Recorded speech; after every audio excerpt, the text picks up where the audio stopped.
Sa ibang balita, National Anti-Poverty Commission pinaigting pa ang hakbang para mapatatag ang kakayahan ng bawat bayan sa Cotabato sa pagtugon sa kahirapan.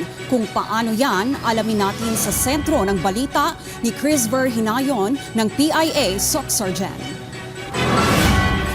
Patuloy na isinusulong ng pamahalaan ang mga inisyatibang tumutugon sa karapatan ng bawat kapos na Pilipino sa pamamagitan ng mga programa ng National Anti-Poverty Commission. Kaugnay nito, nagsagawa ang NAPSI ng orientation seminar sa lalawigan upang gabayan ang bawat munisipyo sa mga kinakailangang proseso sa pagbuo ng kani-kanilang Local Poverty Reduction Plan o LPRAP. Ayon kay Doren Diaz, Planning Officer ng Kidapawan City, makatutulong ang naturang aktibidad para mas mapalakas pa ang kanilang mga programang nakasentro sa pagsugpo sa kahirapan.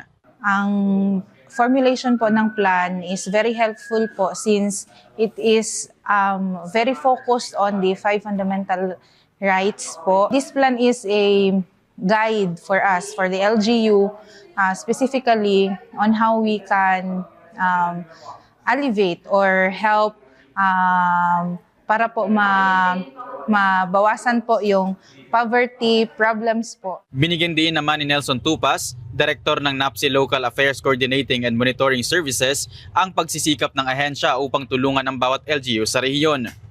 Nandito kami para tulungan mag-formulate ang bawat LGU ng buong probinsya ng Cotabato Province na makagawa sila ng sarili nilang kanya-kanyang Local Poverty Reduction Action Plan upang matugunan nga yung nasabi ko na earlier na fundamental rights. Layunin din ng aktibidad na siguraduhin lahat ng mabubuong LPRAP ay nakaangkla sa Republic Act 11291 o Magna Carta of the Poor, habang inaasahan namang magsasagawa ang NAPSI ng komprehensibong pagsasanay sa pagbuo nito sa bawat munisipyo sa probinsya.